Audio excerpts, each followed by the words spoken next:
திருமறை நேரம் Bible Hour presented by the National Bible College. கிறிஸ்துவின் சபையார் உங்களை வாழ்த்துகிறார்கள். Welcome to Satellite Bible Classes. வாழ்த்துக்கள் திருமறை நேரம் நேயர்களே, இயேசு கிறிஸ்துவின் இனிய நாமத்திலே உங்கள் யாவரையும் அன்போடு வரவேற்கிறோம். தேவன் மாம்சத்தில் வெளிப்பட்டார். God manifested in the flesh. இந்த தொடர் வழியாக உங்களை சந்திப்பதிலே மகிழ்ச்சி அடைகிறோம். புதிய விஷயங்களை, வேதத்திலே கவனிக்கப்படாத விஷயங்களை இப்போ நாம் சில நாட்களாக பார்த்துட்டு வர்றோம் இல்லையா? மனித பாரம்பரியங்கள், சடங்காச்சாரங்கள், விக்கிரக ஆராதனை, களியாட்டு, இவைகளுக்குள்ளே போய்விட்ட கிறிஸ்து பிறப்பு கொண்டாட்டமானது அப்படி போகக்கூடாது, அப்படி இருக்கக்கூடாது. அந்த சமயத்தில் மக்கள் கிறிஸ்து பிறப்பை கொண்டாடுகிற சமயத்தில் சத்தியத்தை அவர்களுக்கு சொல்லணும். இந்த நோக்கத்துக்காகத்தான் இந்த தொடரை நாம் கவனித்து கொண்டிருக்கிறோம். அதனால் இதை நீங்கள் தவறாக புரிந்து கொள்ளாமல் இதை சத்தியத்தின்படியாக புரிந்து கொள்ள உங்களை அழைக்கிறேன். சரி, இப்போது அவதாரம் அப்படின்ற ஒரு வார்த்தை இருக்குது, பிறப்பு அப்படின்ற ஒரு வார்த்தை இருக்குது. இது ரெண்டுத்துக்கும் என்ன வித்தியாசம்? இயேசு மனித அவதாரம் எடுத்தார் அப்படின்னு சொல்கிறவங்களும் இருக்கிறாங்க. இயேசு மனிதனாக பிறந்தார் அப்படின்னு இருக்கிறாங்க. இது என்ன, அதில் ரெண்டுத்துக்கு வித்தியாசமே இல்லையே அப்படின்னு உங்களுக்கு தோணலாம். இந்த வித்தியாசம் இருக்குன்றத செய்தியில் நாம் கேட்க போகிறோம். சரிங்களா? இப்போது இந்த அவதாரம் அப்படின்ற ஒரு சொல், அதனுடைய அர்த்தம், அதுக்கான உதாரணங்கள் அப்படின்றதையும் நம்ம கவனிக்கத்தான் போகிறோம். பிறப்பு அப்படின்னு சொன்ன உடனே ஒரு மனிதன் குழந்தையாக தாயின் வயிற்றுக்குள்ளே உற்பவித்து குறிப்பிட்ட மாதங்கள் அந்த கர்ப்பத்துக்குள் இருந்து பிறப்பது, மனிதனாக பிறப்பது. ஆனால் இயேசு பிறந்தார் தானே. அப்போ அவதாரம்னா என்ன? அந்த வார்த்தையை நம்ம சொல்லலாமா? இயேசு கிறிஸ்துக்கு அது பொருந்துமா? வேறு எதுக்கு அது பொருந்தும் அப்படின்றத நாம் இன்றைக்கி கவனிக்க போகிறோம். நாம் அர்த்தம் தெரியாமலே கூட சில வார்த்தைகளை யாரோ பயன்படுத்திட்டாங்கன்னு சொல்லி நாமளும் பயன்படுத்திக்கிட்டே இருப்போம். நாம் அதை ஆராய்ந்து பார்க்க போகிறது இல்லை. அதனால் தயவுசெய்து இதை இன்றைக்கி கவனிங்க. இது நமக்குள்ள ஒரு தெளிவை உண்டாக்கும். செய்திக்கு போகலாங்களா? இந்த நாளில் நம்முடைய செய்தியாளர், தேசிய வேதாகம கல்லூரியினுடைய கல்வித்துறை தலைவர் டாக்டர் பீட்டர் சாலமன் ஐயா அவர்கள். வணக்கம் திருமறை நேர நேயர்களே, உங்கள் அனைவருக்கும் என்னுடைய நெஞ்சார்ந்த புதிய நாள் வாழ்த்துக்கள். இந்த நாட்களில் ஒரு அற்புதமான தொடராக தேவன் மாம்சத்தில் வெளிப்பட்டார், God manifested in the flesh என்ற தலைப்பில் நம்ம படிக்கிறோம். சகோதரர்களே, கிறிஸ்தவ மார்க்கம் கிறிஸ்தவ மதத்திலிருந்து வேறுபட்டிருக்கிறது. கிறிஸ்தவ மதத்துக்குள்ள மனித வழிபாடுகளும் விக்கிரக வழிபாடுகளும் உலக ஞானமும் மயக்கமும் உள்ளே வந்து சேர்ந்திருக்கு. அதாவது எல்லா மதத்தை போல இது ஒரு மதமாக மாறிவிட்டது. ஆனால் மார்க்கம் என்பது கிறிஸ்துவனுடைய போதனைகளின்படியும் அப்போஸ்தலர் நமக்கு கொடுத்த எழுத்துக்களாகிய நிருபங்களின்படியும் நடக்கக்கூடியதாக இருக்கிறது. புதிய ஏற்பாடு என்ன போதிக்கிறதோ அதை நம்புவது கிறிஸ்தவ மார்க்கம். புதிய ஏற்பாட்டுக்கு வெளியே எதையாவது சேர்த்துக்கொள்வது அது கிறிஸ்தவ மதத்தின் அடையாளம். அதனால தான் கிறிஸ்தவ மதத்தில் மதவாதிகள், மத எதிரிகள், மத துரோகிகள், பரிசுத்தாவினுடைய வியாபாரிகள், கள்ள தீர்க்கதரிசிகள் என்று ஏராளமாக இருக்காங்க. சகோதரர்களே, இந்த நாளில் இயேசு கிறிஸ்து மரியாளின் வயிற்றுக்குள்ள எப்படி வந்து சேர்ந்தார்? இது ரொம்ப ஆச்சரியமான ஒரு தகவல். பாருங்கள், லூக்கா எழுதிய சுவிசேஷம் 1வது அதிகாரம் 28வது வசனம். அவள் இருந்த வீட்டில் தேவதூதன் பிரவேசித்து, கிருபை பெற்றவளே வாழ்க, கர்த்தர் உன்னோடு கூட இருக்கிறார், ஸ்திரீகளுக்குள்ளே நீ ஆசீர்வதிக்கப்பட்டவள் என்றான். இந்த வசனத்தை நாம் படிக்கும்போது ஆதியாகமும் 3வது அதிகாரம் 15வது வசனத்தில் ஸ்திரீயின் வித்து என்று இயேசு அழைக்கப்படுகிறார். ஆக ஸ்திரீகளுக்குள் ஆசீர்வதிக்கப்பட்டவராக மரியாள் இருக்கிறார். இப்பொழுது 29ஆம் வசனம். அவளோ அவனை கண்டு அவன் வார்த்தையினால் கலங்கி இந்த வாழ்த்துதல் எப்படிப்பட்டதோ என்று சிந்தித்து கொண்டிருந்தாள். 30ஆம் வசனம் பாருங்கள். தேவதூதன் அவளை நோக்கி, மரியாளே பயப்படாதே, நீ தேவனிடத்திலே கிருபை பெற்றாய். மரியாளை கர்த்தர் ஆயத்தமாக்குகிறார். தமது கிருபையை தந்து அவளை ஆயத்தமாக்குகிறார். எதற்காக? இப்பொழுது கவனிங்கள், 31வது வசனம். இதோ நீ கர்ப்பவதியாகி, எனக்கு விளங்கலை. அப்படி தானே நீங்கள் நினைக்கிறீங்க? கர்ப்பவதியாகின்ற அந்த வார்த்தை எனக்கு விளங்கலைன்னா நீங்கள் மனுஷனே கிடையாது. ஏன்னா எல்லா மனிதர்கள் மத்தியிலும் ஒரு கணவன் மனைவி, அந்த மனைவி எவ்விதமாக கர்ப்பவதி ஆகிறாள் என்பது நம்ம எல்லாருக்கும் தெரியும். ஆனால் புருஷனை அறியாத மரியாள் எப்படி கர்ப்பவதியாக முடியும்? இது ஒரு நியாயமான கேள்வி. கவனிப்போம். 31வது வசனம். இதோ நீ கர்ப்பவதியாகி ஒரு குமாரனை பெறுவாய். இந்த இடத்துல குமாரத்தி பெண், குமாரன் ஆண். ஆக இன்னும் கர்ப்பவதி ஆகலை, ஆனால் பிறகு போகிற குழந்தை ஆணா பெண்ணான்னு கூட சொல்லப்பட்டது. அது மாத்திரம் இல்லை, அந்த குழந்தைக்கு என்ன பேர் வைக்கணும்? அதற்கு இயேசு என்று பெயரிடுவாயாக. எவ்வளோ தெளிவாக இருக்கு பாருங்க. ஆண் பெயர் இயேசு. அது மாத்திரம் இல்லை, 32ஆம் வசனம் பாருங்கள். அவர் பெரியவராயிருப்பார், உன்னதமானவருடைய குமாரன் எனப்படுவார், கர்த்தராகிய தேவன் அவருடைய பிதாவாகிய தாவீதின் சிங்காசனத்தை அவருக்கு கொடுப்பார். இந்த வசனத்தை கொஞ்சமாவது நீங்கள் புரிஞ்சுக்கணும். இயேசு கிறிஸ்து தாவீதினுடைய குடும்பத்தில் வருகிறார். தாவீதினுடைய சிங்காசனத்தை ஆவிக்குரிய வகையிலே ஆளுகிறவராக வருகிறார். Jesus is coming in the family of David. எவ்வளோ தெளிவாக இருக்கு பாருங்கள். 33ஆம் வசனம் பாருங்கள். அவர் யாக்கோபின் குடும்பத்தாரை என்றென்றைக்கு அரசாளுவார், அவருடைய ராஜ்யத்துக்கு முடிவிராது என்றான். அதற்கு மரியாள், நல்லா கவனிங்க, தேவதூதனை நோக்கி இது எப்படி ஆகும், புருஷனை அறியேனே என்றாள். சகோதரர்களே, இந்த கேள்வியை மனப்பூர்வமாக நீங்கள் படிக்கணும்.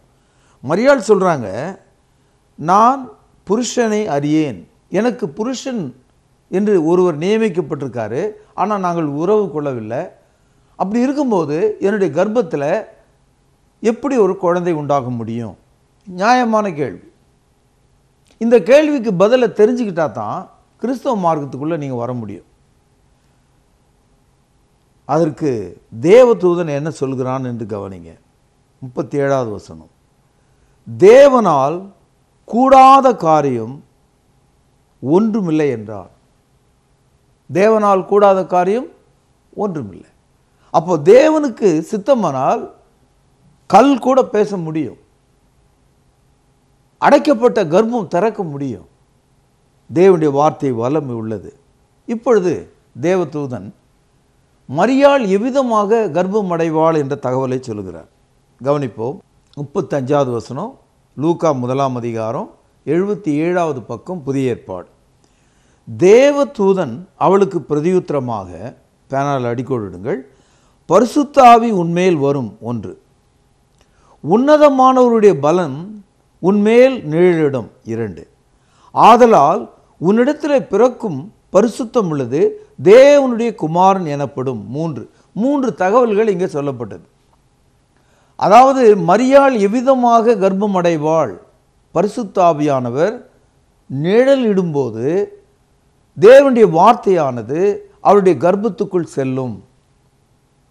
அந்த வார்த்தை மாம்சமாக மாறும்.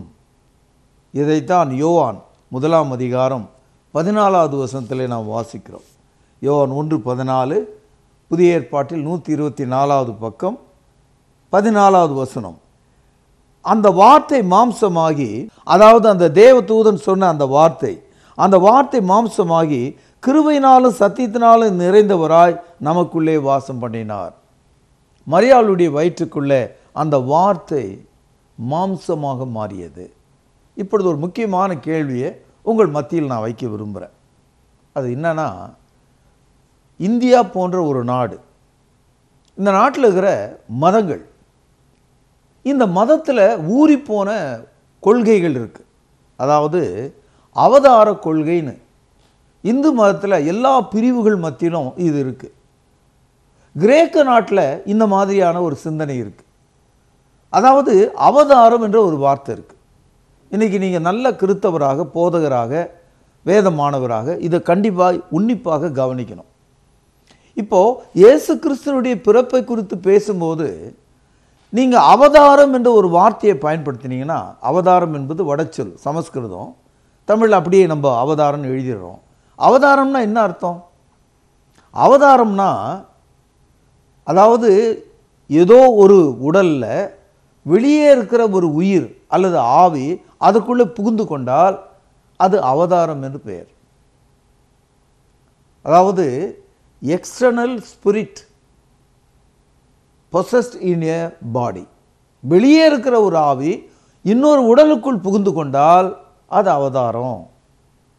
நம்ம ஊரில் பாருங்க, நர அவதாரம் அப்படின்னா மனித அவதாரம், கஜ அவதாரம் அப்படின்னா யானை அவதாரம், யானை போன்ற யானை உருவத்தில், சிம்ம அவதாரம், மச்ச அவதாரம், வராக அவதாரம், இங்கே ஏகப்பட்ட அவதாரங்கள் இங்கே இருக்கு. சகோதரர்களே, அவதாரம்னா ஏற்கனவே இருக்கிற ஒரு உடலில் இன்னொரு ஆவி போய் புகுந்துகிறது தான் அவதாரம். இது அவதார கொள்கை. இயேசு கிறிஸ்து அவதாரமா? நம்ம எத்தனை பாட்டில் திரு அவதாரா, இயேசு அவதாரம்னு எவ்வளோ வாட்டி பாடுறோம், எவ்வளோ பிரசங்கியார்கள் போதிக்கிறாங்க, எவ்வளோ நட்சத்திரங்கள் இதை குறித்து பேசுது. இப்படிப்பட்ட அருமையான ஒரு காலகட்டத்தில் இயேசுவை நீங்கள் அவதாரம்னு சொன்னால் இந்த நாட்டில் இருக்கிற ஆள் என்னன்னு புரிஞ்சுக்குவான்? நம்ம ஊரில் இருக்கிற அதே கதை தான் இங்கேயும் இருக்குது. ஆக யாரோ ஒருவருடைய உடலில் இயேசுநாதர் வந்து புகுந்துக்கிட்டாரு அப்படி தான் நம்ம நினச்சிட்டு இருப்பான். இஸ்லாமியர்கள் அனைவரும் இயேசு சிலுவையில் அறையப்படவில்லை. அங்கே அறையப்பட்ட ஆள் வேற ஒரு ஆள். அவர்களும் மறைமுகமாக இந்த அவதார கொள்கையை அங்கு போதிக்கிறாங்க. இயேசு அவதாரமா? இங்கிலீஷில் இன்கார்னேஷன் என்ற ஒரு வார்த்தை, இது வந்து புதிய ஏற்பாட்டில் இல்லை. அவதாரம் என்ற வார்த்தை புதிய ஏற்பாட்டில் கிடையாது. அப்படி அவதாரம்னு ஒரு வார்த்தை இருந்தா அது இயேசுவை குறிக்காது. சகோதரில் சில கருத்துக்களை நான் இந்த இடத்துல உங்களுக்கு காண்பிக்க விரும்புகிறேன். தயவுகூர்ந்து என்னோட அப்போஸ் நடபடிகள் 14வது அதிகாரத்தை திருப்பிக் கொள்ளுங்கள். பக்கம் 183. இந்த சம்பவம் லீஸ்ரா என்ற பட்டணத்தில் நடக்குது. பவுலப்போஸ்தலர் ஒரு விளங்காத, நடக்க முடியாத ஒருவனை எழுந்து காலூன்றி நடக்க செய்கிறாரு. அவன் சொஸ்தமாகறான். இதை கண்ட அந்த ஊர் ஜனங்கள் எப்படி சொல்கிறாங்கன்றதை பாருங்கள். 14வது அதிகாரம் 11வது வசனம். பவுல் செய்ததை ஜனங்கள் கண்டு, பேனால் அடிக்கொள்ளுங்கள், தேவர்கள் மனுஷ ரூபம் எடுத்து நம்மிடத்திலே வந்திருக்கிறார்கள் என்று லிக்கோவோனியா பாஷையிலே சத்தமிட்டு சொல்லி பர்னபாவை யூபித்தர் என்றும் பவுல் பிரசங்கத்தை நடத்தினவனானபடினால் அவனை மெர்க்குரி என்றும் சொன்னார்கள். அதாவது கடவுள் மனித ரூபத்திலே வந்து விட்டார், தேவர்கள் மனித ரூபம் எடுத்து வந்து விட்டார்கள், யூபித்தரும் மெர்க்குரியும் வந்து விட்டார்கள் என்று லிக்கோவோனியா பாஷையில் அவர்களை பார்த்து சொல்லி அவர்களுக்கு பலிகளை இடும்படி மாடுகளை கொண்டு வந்து பூமாலைகளை கொண்டு வந்து சாத்துகிறார்கள். அப்பொழுது பவுல் எப்படி கதறுகிறான் என்று பாருங்கள். 14வது வசனம். அப்போஸ்தலராகிய பர்னபாவும் பவுலும் அதை கேட்ட பொழுது தங்கள் வஸ்திரங்களை கிழித்து கொண்டு கூட்டத்துக்குள்ளே ஓடி உரத்த சத்தமாய், மனுஷரே, ஏன் இப்படி செய்கிறீர்கள்? நாங்களும் உங்களைப் போல பாடுள்ள மனுஷர் தானே.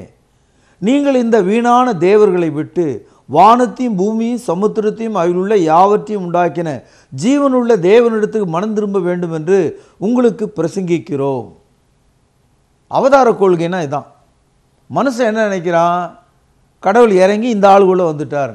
நம்ம ஊரில் பாருங்கள், வெள்ளிக்கிழமை தோறும் கோவில்களில் மரத்தடிகளில் பெண்கள் மஞ்சள் உடை உடுத்தி தலைமுடியெல்லாம் அவிழ்த்து விட்டு அவர்கள் மிக வல்லமையாக ஆடுவதையும் குதிப்பதையும், சாமி வந்து விட்டது, சாமி இறங்கி விட்டது என்று பூஜாரிகள் சொல்வதையும், பிறகு அந்த சாமி அந்த உடலை விட்டு வெளியே சென்று ஒரு மரத்தில் ஏறிவிட்டதாகவும் மலையிலே ஏறிவிட்டதாகவும் நம்ம ஊரில் தினமும் சொல்லி கொண்டிருக்காங்க. ஆக இந்த அவதார கொள்கை என்பது வெளியிலிருந்து வந்து உள்ளே இறங்குவதும் உள்ளே இருந்து வெளியே ஏறுவதும், இதுதான் அவதார கொள்கை. இயேசுவை நீங்கள் அவதாரமாக பார்க்கிறீர்களா? இந்த நாளில் இந்த விஷயத்தில் நீங்கள் முற்றிலும் தெளிவு அடைய வேண்டும். இன்னும் ஒரு சம்பவத்தை நான் உங்களுக்கு சொல்கிறேன். மார்க் எழுதிய சுவிசேஷம் 5வது அதிகாரம் 2வது வசனம், பக்கம் 53, புதிய ஏற்பாடு. அவர் படவிலிருந்து இறங்கின உடனே அசுத்த ஆவி உள்ள ஒரு மனுஷன் பிரேத கல்லறையிலிருந்து அவருக்கு எதிராக வந்தான். அவனுடைய குடியிருப்பு கல்லறைகளிலே இருந்தது. அவனை சங்கிலிகளினாலும் கட்ட ஒருவனாலும் கூடாதிருந்தது. அவன் அநேக தரம் விலங்குகளினாலும் சங்கிலிகளினாலும் கட்டப்பட்டிருந்தும் சங்கிலிகளை முறித்து விலங்குகளை தகர்த்து போடுவான். அவனை ஒருவனாலும் அடக்கக்கூடாதிருந்தது. ஒரே ஒரு மனிதன், அவனை எந்த சங்கிலியாலும் கட்ட முடியல, எந்த விலங்காலையும் கட்ட முடியல. அப்படியே கட்டினா அதை உடைச்சிடறான். சராசரியாக மனிதர்களோடு மனிதனாக இவன் இல்லாமல் பிரேத கல்லறைகள் இடத்துல இவன் இருக்கிறான். ஓயாமல் கூச்சல் போட்டு கொண்டிருக்கிறான் ஒரே ஆள். இந்த ஆளுக்குள்ள ஏறக்குறைய 6000க்கு அதிகமான பிசாசுகள் உள்ளே நுழைஞ்சிடுச்சு. இப்போ அவன் ஒரு பிசாசின் அவதாரம். 8வது வசனம், ஏனெனில் அவர் அவனை நோக்கி, அசுத்த ஆவியே இந்த மனுஷனை விட்டு புறப்பட்டு போய் என்று சொல்லியிருந்தார். அப்பொழுது அவர் அவனை நோக்கி, உன் பேர் என்ன என்று கேட்டார். அதற்கு அவன், நாங்கள் அநேகராக இருக்கிறபடியால் என் பேர் லேகியோன் என்று சொல்லி, அதாவது இந்த மனிதனுக்குள்ள லேகியோன் என்றால் லத்தீன் மொழியில் 6000 என்று பொருள். 6000க்கு அதிகமான பிசாசுகள் அவனுக்குள்ள நுழைந்திருந்தது. இப்போ அந்த மனிதன் ஒரு அவதாரமாக இருக்கான், பிசாசின் அவதாரமாக இருக்கான். இதோட போல அந்த பிசாசை இயேசு ஒரே வார்த்தையில் வெளியே போன்னு சொன்ன உடனே வெளியே போன அந்த லேகியோன் என்று சொல்லக்கூடிய 6000க்கு அதிகமான பிசாசுகள் அங்கே ஏறக்குறைய ஒரு 2000 பன்றிகள் அந்த மலையின் முகட்டிலே மேய்ந்து கொண்டிருக்கிறது. 11-12 வசனங்கள். அப்பொழுது அவ்விடத்தில் மலை அருகே அநேக பன்றிகள் கூட்டமாக மேய்ந்து கொண்டிருந்தது. அந்த பிசாசுகள் எல்லாம் அவரை நோக்கி, பன்றிகளுக்குள்ளே போகும்படி அவைகளுக்குள்ளே எங்களை அனுப்பும் என்று அவரை வேண்டிக் கொண்டன. இயேசு அவைகளுக்கு உத்தரவு கொடுத்தவுடனே, கவனிங்கள், அந்த ஆவிகள் புறப்பட்டு பன்றிகளுக்குள் போயின. உடனே ஏறக்குறைய 2000 பன்றிகள் உள்ள அந்த கூட்டம் உயர்ந்த மேட்டிலிருந்து ஓடி கடலிலே பாய்ந்து கடலில் அமிழ்ந்து மாண்டது. 2000 பன்றிகளுக்குள்ள 6000 பிசாசுகள் பிரிந்து சென்று சேர்ந்தது. இப்போ இந்த அவதாரம் என்ற அந்த வார்த்தைக்கு என்ன அர்த்தம்னா, ஒரு ஆவி இன்னொரு உடலுக்குள் வாழ்வது என்று பொருள். அந்த உடல் யாரோ. இப்போ லேகியோன் என்று சொல்லக்கூடிய 6000க்கு அதிகமான பிசாசுகள் ஒரு ஆளுக்குள்ள வந்தது. இது அவதாரம். இந்த 6000 பிசாசுகளும் 2000 பன்றிகளுக்குள்ள போனது. இது பன்றி அவதாரம். அவதாரம் சொன்னா செத்த உடலையோ உயிரோடு இருக்கிற உடலையோ உள்ள போய் புகுந்துகிறது. இயேசுநாதர் அப்படிதான் வந்தாரா? இயேசு அவதாரமா? எத்தனை காலம் இந்த கிறிஸ்தவ மதவாதிகள் உங்களை ஏமாத்திருக்காங்க. நீங்க பாடுற எத்தனை பாடல்ல இயேசு அவதாரம் நீங்க சொல்லிட்டு இருக்கீங்க. இயேசு அவதாரமா? இயேசு அவதாரமா இருக்கிறதா இருந்தா 33 வயசு நிறைந்த இயேசு கிறிஸ்துக்குள்ள ஆவி உள்ள வந்து புகுந்து அவர் ஊழியத்துக்கு வரல, சிலுவையில் மறிக்கலை. அவர் பிறக்கும் போதே நம்ம வீட்டில் குழந்தை பிறக்கிற மாதிரி தாயின் கர்ப்பத்தில் அவர் உள்ளே இருந்து நிறை மாதம் அடைந்து அகஸ்து ராயனுடைய காலத்தில் முதல் குடிமதிப்பு எழுதப்பட்ட வேளையில் பெத்லகேம் என்ற ஊரில் பிரசவ வலியின் கீழே அவர் பிரசவிக்கப்பட்டார். சத்திரத்தில் இடமில்லை, ஆகவே அவரை முன்னணையிலே கிடத்தினார்கள். அது மாத்திரம் அல்ல, இந்த இயேசு கிறிஸ்து ஒரே நாளில் இயேசுநாதராக மாறிடல. அவர் உங்களைப் போல என்னைப் போல வளர்ச்சி அடைந்தார். லூக்கா எழுதிய சுவிசேஷம் 2வது அதிகாரம் 52வது வசனம். இயேசுவானவர் ஞானத்திலும் வளர்த்தியிலும் தேவ கிருபையிலும் மனுஷருடைய தயவிலும் அதிகமாக விருத்தி அடைந்தார். ஆக வளர்ச்சி அடைந்தார் அவர். அப்போ அவதாரம் என்பது செத்த உடல் அல்லது உயிரோடு இருக்கிற உடல், அது ஆணாக இருக்கலாம் பெண்ணாக இருக்கலாம், அதுக்குள்ள நுழைஞ்சுக்கிட்டா தான் அது அவதாரம். இயேசுநாதர் அந்த மாதிரி இல்லை. அந்த மாதிரி இருந்தா அவரால் நமக்கு பயன் இல்லை. இயேசுநாதர் அவதாரம் வந்தால் நமக்கு பயன் இல்லை. ஏன்னா இயேசு மனிதனாக நம்மை போல மாம்சத்திலும் இரத்தத்திலும் வந்தால் தான் நம்முடைய மாம்சத்திலும் இரத்தத்திலும் இருக்கிற பாவத்தை நீக்கி மரணத்தை நீக்கி நமக்கு விடுதலையை கொடுக்க முடியும்.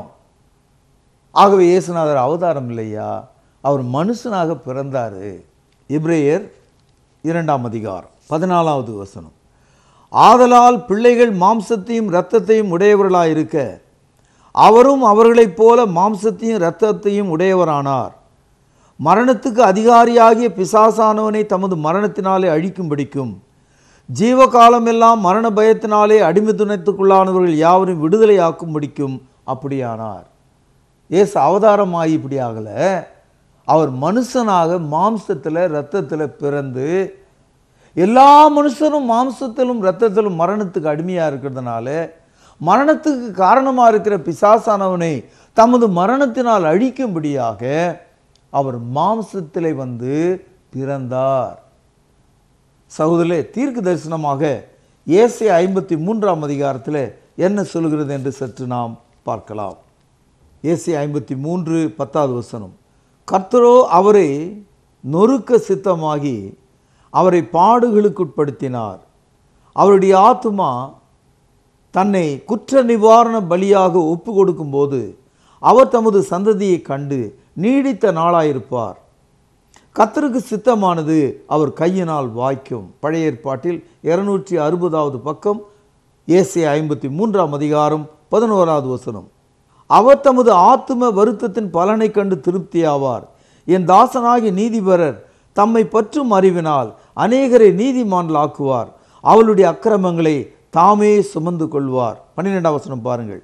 அவர் தம்முடைய ஆத்துமாவை மரணத்தில் ஊற்றி அக்கிரமக்காரில் ஒருவராக எண்ணப்பட்டு அநேகருடைய பாவத்தை தாமே சுமந்து அக்கிரமக்காருக்காக வேண்டிக் கொண்டது நிமித்தம் அநேகர் அவருக்கு பங்காக கொடுப்பேன். பலவான்களை அவர் தமக்கு கொள்ளையாக பங்கிட்டுக் கொள்வார். இது தீர்க்க தரிசன பகுதி. இயேசுநாதர் மனிதனாக வந்தால் தானே அவர் தன்னுடைய ஆத்துமாவை மரணத்தில் ஊற்ற முடியும். இயேசுநாதர் மனிதனாக பிறந்தால் தானே நம்முடைய பாவத்தை அவர் சுமக்க முடியும். இயேசுநாதர் மனிதனாக வந்தால் தானே நம்முடைய பாவத்திற்கு பதிலாக நீதி அவர் நமக்கு வழங்க முடியும். சகோதரர்களே, எவ்வளவு காலம் புறையோடு போன இந்த அவதார கொள்கை நம்ம நாட்டில் இமயமலையிலிருந்து கன்னியாகுமரி வரைக்கும் இருக்கிற இந்த கொள்கை, இந்த திட்டம், இந்த தீர்மானம், இந்த பேச்சுகள், நீங்கள் இந்தியாவில் உள்ள எந்த இதிகாசத்தை எடுத்துக்கொண்டாலும் எந்த வரலாற்றை எடுத்துக்கொண்டாலும் அதெல்லாம் அவதார கொள்கை தான். இயேசுநாதர் அவதாரம் கிடையாது. அவர் மனிதனாக பிறந்தார். ஒரு குழந்தையாக பிறந்து வளர்ந்தார். பின்பு அவர் நம்முடைய பாவங்களுக்காக மரித்தார். அவதார கொள்கை நீங்கள் நம்புறதா இருந்தால் கிறிஸ்துவ மார்க்கம் கேலியாக போயிடும். கிறிஸ்துவனுடைய மரணம் கேலியாக போய்விடும். ஆக இந்த அருமையான வசந்த காலத்தில் வசந்த காற்றின் குளிர்காற்று உங்கள் மீது வீச வேண்டும். வசந்த பூக்கள் உங்கள் மீது சூடப்பட வேண்டும். வசந்த காலத்தினுடைய தென்றல் உங்களை தாளாட்ட வேண்டும். உங்களுடைய மனதானது ஜீவனுள்ள வசனத்தாலே அழகுற வேண்டும். சத்தியத்தினாலே உங்கள் இருதயம் நிரப்பப்பட வேண்டும். கிறிஸ்துவுக்குள்ளே புதிய மனிதர்களாக நீங்கள் மாற வேண்டும் என்று ஆசீர்வதித்து இந்த செய்தி இங்கே நான் நிறைவு செய்கிறேன். நாளை நாம் சந்திப்போம். பிரார்த்தனை செய்வோம். பரலோகத்திலே வாசமாக இருக்கிற அற்புதமான தகப்பனே, இயேசு கிறிஸ்து மெய்யாகவே எங்களைப் போல மாம்சத்திலும் இரத்தத்திலும் கர்ப்பத்தின் வழியாக பிறந்து வளர்ந்து பாவமற்றவராய் சிலுவையிலே எங்கள் பாவங்களை சுமந்து உமது குமாரன் என்று உறுதிப்படுத்தப்பட்டபடியால் உம்மை துதிக்கிறேன், ஸ்தோத்திரிக்கிறேன். இந்த நல்ல செய்தியை உள்வாங்கிக் கொள்ளவும் புரிந்து கொள்ளவும் மக்களுக்கு தயவு நீர் செய்தருளும். ஆண்டவராக இருக்கிற இயேசுவின் நாமத்திலே ஜெபத்தை கேட்டருளும். ஜீவனுள்ள எங்கள் நல்ல பிதாவே, ஆமென். வாழ்த்துக்கள் திருமறை நேர நேயர்களே. ஆண்டவராக இயேசு கிறிஸ்துவின் இனிய நாமத்தில் மீண்டும் மீண்டும் உங்களை சந்திப்பதில் நாங்கள் மிகவும் மகிழ்ச்சி அடைகிறோம். நேயர்களே, தேவன் மாம்சத்தில் வெளிப்பட்டார், God manifested in flesh என்ற இந்த புதிய தொடரை தொடர்ந்து நீங்கள் பார்த்து கொண்டு வருகிறீர்கள். உங்களை பாராட்டுகிறோம். நேயர்களே, இன்றைக்கு கிறிஸ்து பிறப்பை அநேகர் அவதாரம், தேவன் மனிதனாக அவதரித்தார் என்று சொல்லிக் கொண்டிருக்கிற காலகட்டத்தில் நாம் இருக்கிறோம். ஆனால் இன்று நீங்கள் கேட்ட செய்தியிலிருந்து இயேசு கிறிஸ்து யார், அவர் எப்படிப்பட்டவராக இந்த பூமிக்கு வந்தார், அவர் அவதாரமா பிறப்பா என்ற ஒரு கேள்விக்கு அருமையான பதிலை நீங்கள் பெற்றுக்கொண்டீர்கள். இன்னும் நீங்கள் கேட்ட செய்தியிலிருந்து உங்களுக்கான பரிசு கேள்வியும் அதுதான். இயேசு கிறிஸ்துவானவர் அவதாரமா அல்லது பிறப்பா? வசனத்தின் துணை கொண்டு இன்று கேட்ட செய்தியின் அடிப்படையில் சரியான பதிலை உடனே எழுதுங்கள். எழுதுவீர்களா? நிச்சயம் உங்களுக்கு பரிசு உண்டு. தேவ கிருபையும் சமாதானமும் இந்த நாள் முழுவதும் உங்கள் அனைவரோடும் கூட இருப்பதாக. தொடர்பு கொள்ள வேண்டிய முகவரி: திருமறை நேரம், 58 சர்ச் தெரு, குமரன் நகர், சென்னை 6,82,000. தொலைபேசி எண் 044255000882. செல்போன் 9385500882. கர்த்தாவே, தேவர்களில் உமக்கு பானவர் யார்? வானத்திலும் பூமியிலும் உமக்கு பானவர் யார்? உமக்கு பானவர் யார்?